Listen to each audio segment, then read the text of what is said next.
Hello, everyone. Welcome to our special video interview series, Advancing Higher Education in India. I'm thrilled to have you join us today as we delve into the future of higher education and the evolving landscape in India. We are honored to have with us Professor O.R.S. Rao, who's Chancellor of ICFAI University, a visionary leader in the field of education, and Bibin Shivas, who's Director at Coursera, a thought leader in online learning and technology. In today's session, we will delve into the evolving shifts in higher education, the growth of online education, the significance of industry micro-credentials, and the influence of generative AI on teaching and learning methods. So without further ado, let's jump right into the conversation. And Professor Rao, I'd like to come to you first with the first question. According to you, how has the landscape of learning transformed, especially in recent years? To kick off our discussion, let's explore the top 2 or 3 trends currently shaping this evolution, according to you. It's a very interesting question, Yasmin. The landscape of learning has undergone and is undergoing very radical changes in the last few years, particularly with the advent of the technologies. So let's look at the landscape, using the analogy of the Kipling's 6Ws. Who is the learner and why is the learner, learning at all, he or she? Traditionally, people have been learning for a occasion, to get a job and do a job for the living. That has been the traditional stance. But now we find that the technology is becoming more and more part of our personal as well as our professional life. So in this new scenario, we have to learn not just to make a living, but for living itself, for our own survival.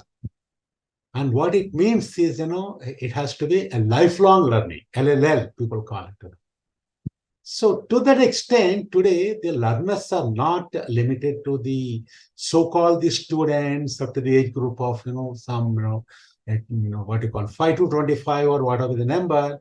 Now it's everybody.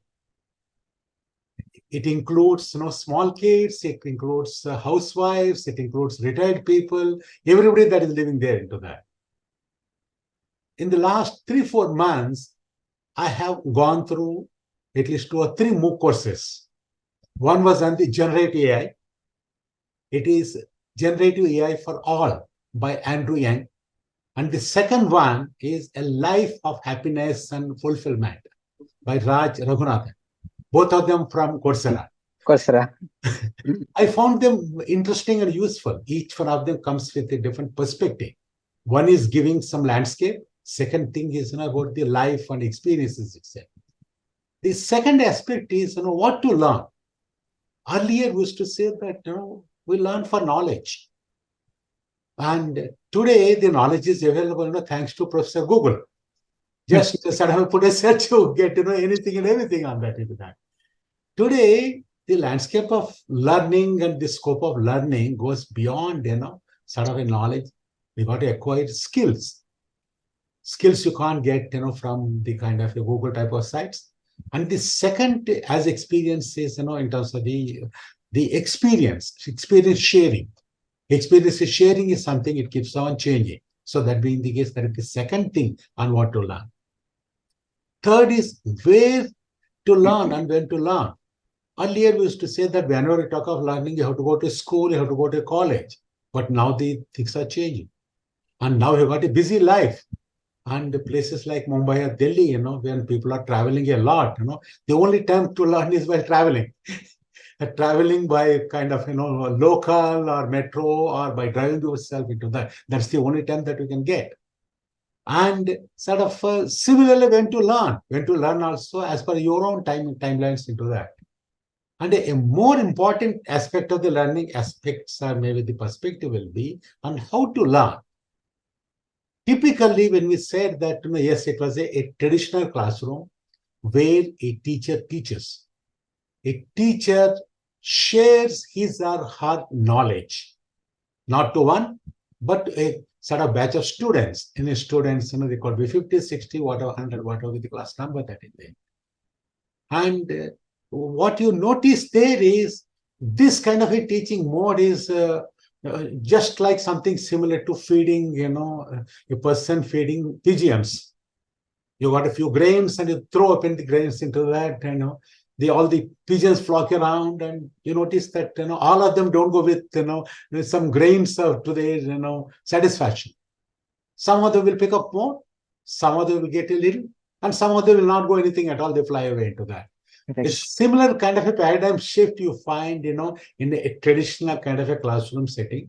A lot of learners would like to have a personalized learning into that, and sort of to the learning style and the speed at which they want to learn. And also they want to learn flexibly, wherever they want, whenever they want. I hope it's a sort of, a long answer for a short question as well. No, I think you set the tone for this conversation really well, Professor Rao, because when we're talking about the overall evolution of education, you very succinctly pointed out what's become very, very crucial for us to notice, which is how technology has transformed education, how we are not learning what we used to learn, how we learn, where we learn, everything has changed, and technology is kind of enabling that happen. Bibin, I'd now like to hear your views. You've been working with multiple campuses across, industries across. Absolutely. Yeah, give us some the trends that are kind of shaping the whole education landscape in India, according to you. Yeah. I think the way we see it, I believe there are 3 or 4 things that we are starting to see a lot more. One, I think higher education institutions are becoming a lot more collaborative. Right. Earlier, there was this world where every institution believed that we have to do everything from ground up. Right. Today, I think we are seeing a lot more collaboration, whether collaboration with industry or collaboration with other universities or other partners like us and things like that. So there's a lot more openness to that fact that today it is not about just doing everything by themselves, but bring together an ecosystem of partners, right? I mean, I think that is one key trend that we are starting to see, which is where platforms like us have a role to play and work with all our academic partners to actually build that into the curriculum for the benefit of the student, right? That's the first thing. The second thing I would say that is happening quite a bit is obviously, like Sir said, Dr. Rao said, the advent of technology itself into the curriculum. I mean, and it is overarching, right? I mean, now it's generative AI. A few years back, it was cloud or data or whatever you want to call it. Technology is prevalent throughout any program. It does not matter. I mean, even if you are in a healthcare program, technology is taking over in many parts of the world. So every educational program needs an impact of technology. The third thing is, therefore, when you are saying universities want to collaborate, technology is an important part. The third thing being industry as an educator, which is why I think we are seeing industry also playing a much bigger role, and which is why, like on Coursera, we have about 115 odd industry partners who are creating content which are super relevant for not just professionals but also students in campuses. So that's the third part of industry being a collaborate educator with themselves. And finally, faculty's role also changing, I feel, right? I mean, gone are the days when it's a one-way delivery street from a faculty. Now faculty's role is slowly changing to becoming a mentor, facilitator, where they are collaborating with their peers around the world, but they're also in, inculcating different aspects so that they can give the best of all worlds to their students. Thanks for sharing that, Bibin. I think uh, some trends that you pointed out again, especially the one on collaboration and how campuses and universities are now collaborating, and the whole the role of industry becoming an educator. While obviously the catalyst to all of this change is going to be technology, these are really key trends that will keep on Absolutely. keep on transforming the education landscape. So thanks for sharing that. Professor Rao, coming back to you, and you just heard Bibin talk a lot about collaboration also. So we are seeing more campuses integrating global online content for credit to close curriculum gaps and ramp up industry-aligned learning for their students. How do you see this evolving? And if you could talk from what you're seeing within your organization. See, the curriculum gaps that you mentioned, they arise primarily because the industry is deploying the latest technologies much faster than the pace at which the education institutions are geared up to deliver the same. That is a trend. With this result, what's happening is hardly about 1.5 years old, and it's adopted and deployed by a lot of companies already, particularly the service-oriented companies or consulting companies. They have already deployed. And some of the large global consulting companies, they want to practice on generative AI. But see what happened in the education. Not only India, all over the world, you see very few universities or education institutions having generative AI as a part of the curriculum. Because still we haven't figured out, yes, where to keep it and how to deliver that, and who will deliver that, what's the curriculum for that, how to evaluate. Because the academicians normally, we are so much into that, not just what to do it and how to do it into that. And similar kind of a thing, if we take, I have seen, like, in fact, if I were a large group we got 11 universities, we got good business schools, we have seen a lot of consulting companies. They are coming and asking for skills on digital twins. And they're asking for skills, what is JD for that? But still, most of the education institutions, including the leading business school, we don't have digital twins as a part of the curriculum. So this being the case, the education institutions, don't have a choice. We have to track what are the gaps that are there in our own kind of curriculum, vis-a-vis what the industry is looking for. Typically today, most of the professional education institutions, what are the most important thing is placements and good placements and global placements. So this being the case, the most important thing is we got to see what the industry is looking for and where our students are there, graduating students are there, and what are the gaps and how to fill the gaps. To fill the gaps, one way is, to fill the gaps by having partnerships with the leading, the technology majors. Likes of the IBMs or AWS, and in the last 1 year from nowhere, NVIDIA has come up in a big way, crossing $1 trillion market cap. Nobody expected. So these are the kind of companies that are sort of driving the technologies into that. And also a lot of them, they also have built an academic wing. Academia into that, like AWS we take IBM, Google, all of them, they have their academic partner into that. That wasn't the trend earlier. They used to leave it to the training and education partners into that. But today, every one of them, they believe that if the technology has to be successful, you have to take it to the education first. You have to train the students, have certified students. Then they find that, there's a lot of loyalty for those platforms. That is the trend what we are seeing with the various technology players.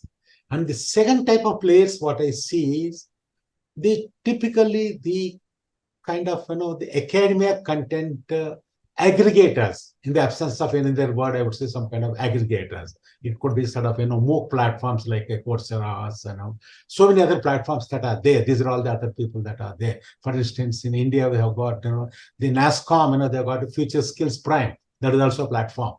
They are also an aggregator.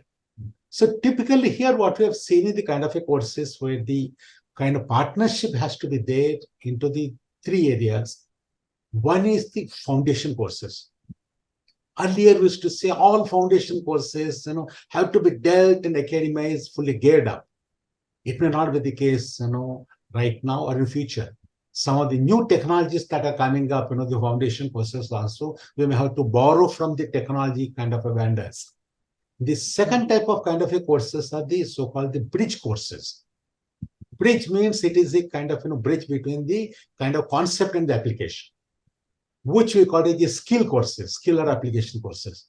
Third type of courses are the advanced courses. There clearly is a gap. And as you said earlier, the education used to lead and industry used to follow. Now it's industry leading and education needs to catch up. And I think they need to catch up really fast. And these partnerships will work. Bibin, your thoughts on this also? And I'd love to hear in what specific areas, as Professor mentioned also, and what specific areas has Coursera been able to drive maximum impact for academic institutions?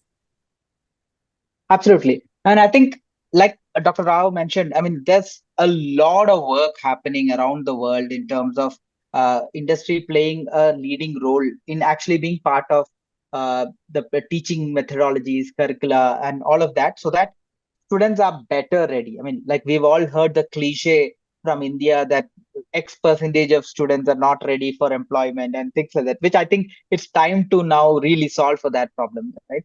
The way we think about it, like we do work with a lot of industry partners, like I said, about 115 of them, uh, which range from tech play giants like Google, Amazon, Microsoft, to that's for the tech part of the pyramid.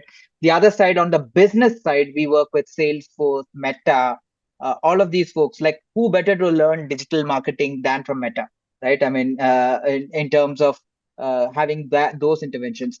And then even on the data side, of course, data we've always been very strong at, from a given our origins of Andrew Ng coming in from Stanford, who's now seen as the AI guru, and now generative AI. Like Dr. Rao said, he just did a course from Andrew Ng on generative AI. So generative AI is the other area where we are really making significant investments. Also from a content perspective, but also about leveraging generative AI for the experience on Coursera itself. And I can talk about it later probably. But yeah, and I think so. If you think about it, and maybe I can use that to like talk, like when I think about the way we are approaching industry content is we are taking role-based skilling, right? I mean, today it is not just about giving courses. Now, what we have done is work with industry to understand maybe 300, 400 roles. Like we, for example, if we say full stack developer is a role that is very popular nowadays, or a business analytics professional or a data scientist as a role. Now we work with industry to understand what are the specific skills required for a full stack developer and break it down into those 6 or 7 key skills required. And we have built professional certificates working in collaboration with the IBMs and the AWSs of the world or Metas of the world to actually build out curricula for a full stack developer role. Thanks, Bibin, for sharing that. I think, yes, Coursera is actually leading the way when it comes to bringing together the gap and bridging the gap between academia and industry by creating these kind of online courses where you can, it's not role, it's skills based, because the kind of skills that are coming in every day, the kind of shelf life that skills have, we have to keep ramping up our programs to match those. Absolutely. Yeah. So thanks for sharing that, Bibin. Coming back to you, Professor Rao. So employers are emphasizing the importance of industry aligned skills. And you just heard Bibin talk about that also. It's very, very important to have skills-based learning now. So the pace at which these skills are evolving is rapid. So if we were to inquire whether employers see more value in students presenting industry micro credentials alongside a degree, the answer would undoubtedly be yes. So how do you think universities should integrate industry certificates such as those from Google, Meta, IBM? And you did touch upon them in your previous answer, but how can we integrate them better into the curricula to better prepare students for high demand jobs today? It's a very good and interesting question asked me. The government of India has understood the skill gap that's there in the country today. Yeah. And definitely they have seen that, that's a challenge that has to be addressed if India has to leverage the demographic dividends and sort of become, so-called a developed country. So keeping this in mind, the government has built a fairly steady framework for integration of the vocational education and the skill building into the formal education. Because what has been realized over the time is, like the vocational education used to be one stream, or a skill building or a training used to be one stream, and then the formal education used to be another stream. In fact, as a part of my stint in the industry, I worked in the industry for something like about 20 years. Out of the 2 years, I worked with NIIT, and 17 years I worked with HCL Technologies. I used to see the difference, because a training institution, their focus is different when compared with the industry and when compared with the academy.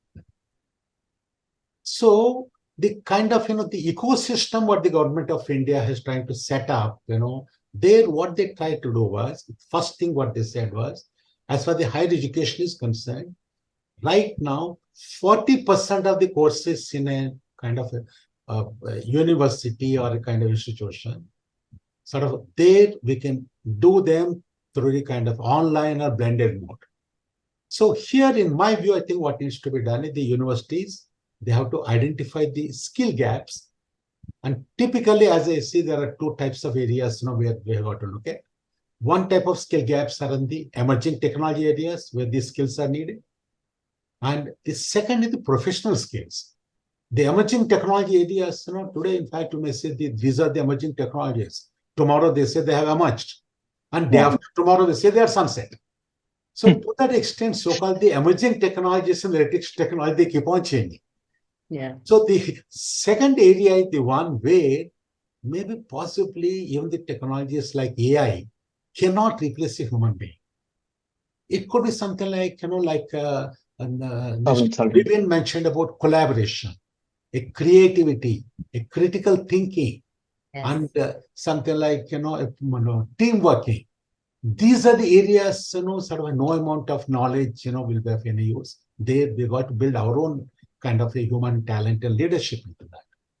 Then after that, in my view, I think, maybe the university, they have to assess the courses, because we got a framework for the kind of a learning, starting with what kind of, the learning outcomes. In fact, we've got program outcomes, course outcomes, and the complete hierarchy that is there. Absolutely. And what is the learning infrastructure? Particularly if the learning is going through kind of a online platform, because you can't do practice without a lab. And will it be a virtual lab or will it be a physical lab? Is it going to be a blended course? And then, like, in the learning and education kind of a sphere, what happens is, the evaluation is the critical part of the learning ecosystem. So that's where, how do you kind of evaluate the kind of, the students? So this is an area where there is something called a national skill qualification framework, sort of that is set up by the kind of, the skill council. They're mapping the skills with the kind of, by the industry that is imparting into that. What are the various levels of skills, starting with 1 to 8, and various kind of parameters that are there into that, and it goes up to starting with the kind of learning outcomes, going up to the evaluation of that into that. And when one sort of somebody gets the kind of a skills and gets a certificate, the government of India and UGC, they have provided a framework of, academic bank of credits. Earlier, what used to happen was somebody can get some certificate and, he can show a certificate to the employer. But now this can be part of the academic bank of credits, whatever be the kind of credit certificate somebody has got. And that becomes a permanent record. And this is accessible by the employers wherever they are into that. And with the result, it becomes a very, very seamless academic record that is there. And at the same time, let me also sort of say another thing. While so many MOOC players have been there, they have been there for quite a long time into that. Whether it is edX, whether it is Coursera, Khan Academy, a lot of them have been there. But at the same time, what we have seen, they have got, thousands of courses. But still, for some reason or other, sort of, we could not integrate them into formal education. They continue to be learners for them. Either they are all the people, maybe they want to learn for the sake of learning. It's an add-on to somebody else into that. The key to kind of integrate with the academia is, understanding the academia ecosystem. In fact, Mr. Bibin mentioned about, the players like industry mentioned about, like more players or frameworks, like Coursera. Another kind of an element in the academia. Correct. The academia, in fact, for times immemorial, sort of starting with, the process of learning, the learner, understanding the learner, understanding the psychology, and how to take the learner through various steps into that. That is the pedagogy into that, starting with, building the kind of, academic structure, going up to evaluation. Unless and otherwise, these MOOCs or all these things, they don't fit into this pattern. They continue to be standalones.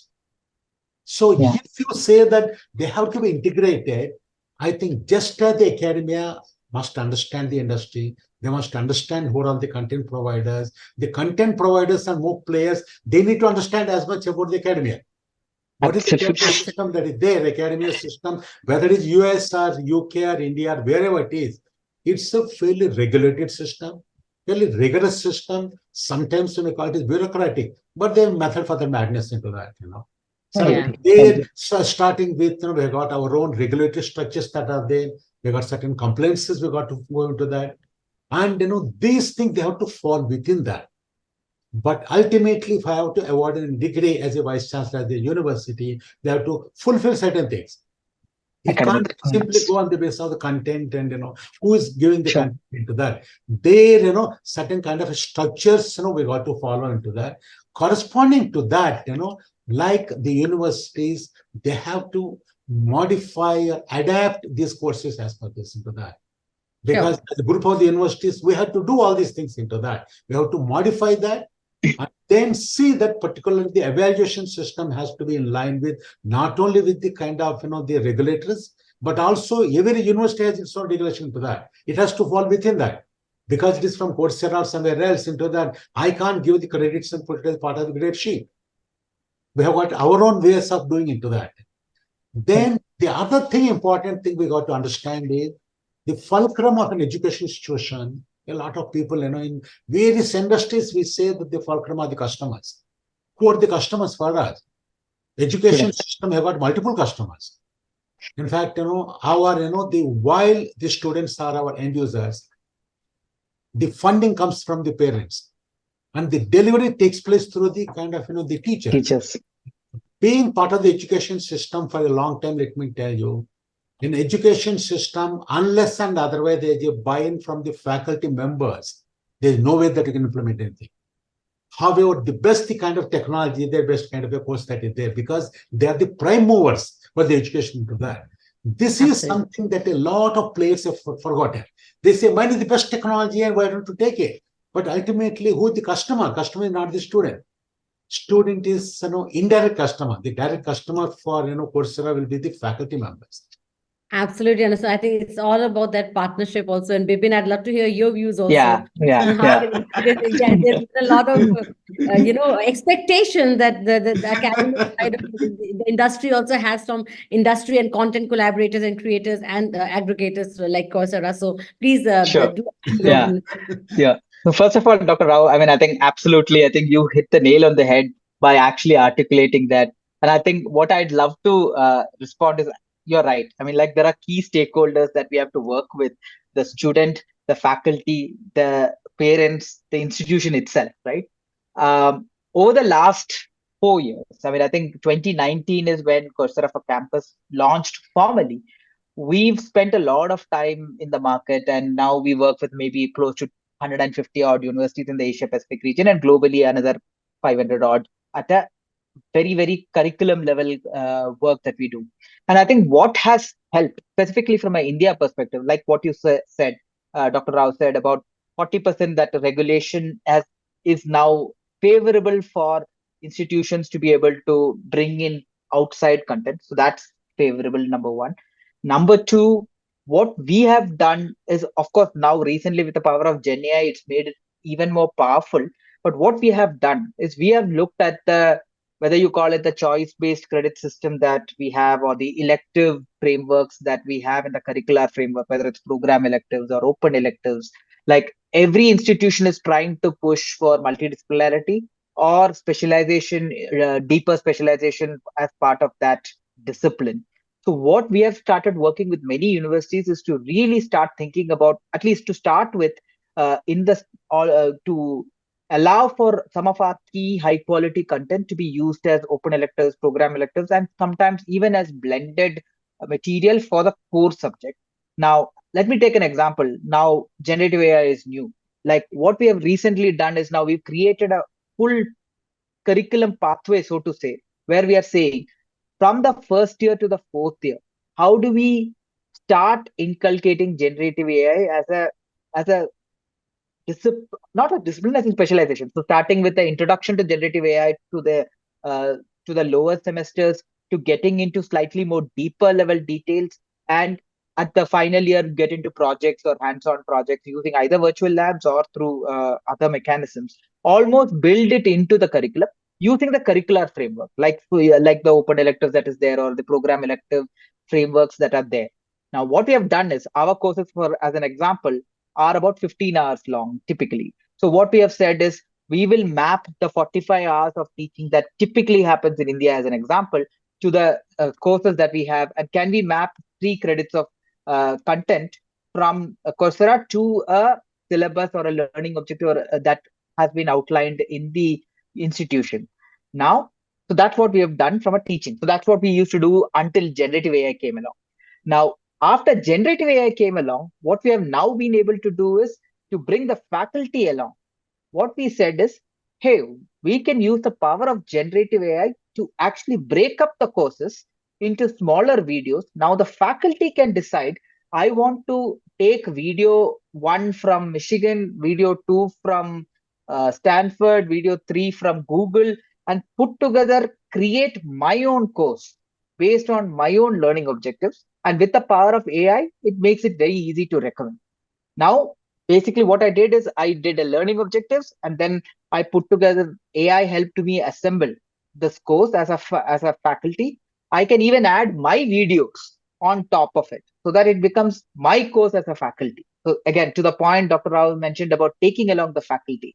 So we call this the course builder. So that's a great way for us to actually get the faculty to be invested into the process, and then to end it for us to be able to provide credits for this. Like you said, assessments are a key piece of it. So what we have now done is we have a AI assisted assessments platform. What it will do, look at the learning objectives and create a question bank.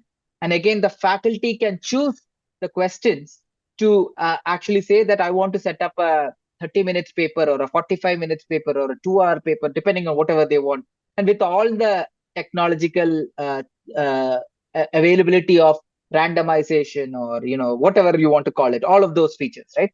Now imagine how this is working. So what we are saying is the teaching learning can happen from high quality content from Coursera, but also can be supplemented by a faculty's own content. So this is a truly blended experience for the learner, with assessments coming in from a Coursera. It's very, very important and very critical to understand, especially an academician's perspective, and then say, how are we working together as content providers, and meeting those gaps that academicians are finding. That partnership has to be really worked through, I feel. Correct. It's understanding what they need, what they expect also, and then bringing out those answers and solutions together. So thanks for sharing that, Bibin. On that note, gentlemen, thank you so much for joining us, Professor Rao and Bibin, for your valuable insights, and also to our viewers for joining us. We've covered a lot of ground today, from the rise of online learning, personalization in learning, to the potential of how AI can revolutionize the space further. This conversation has offered a compelling perspective on the evolving landscape of Indian higher education. We look forward to seeing how universities and online platforms can continue with industry to collaborate in shaping the future of education. And this is just the beginning of exciting times ahead. So on that note, thank you so much for joining us, everyone. Take care and bye-bye until next time.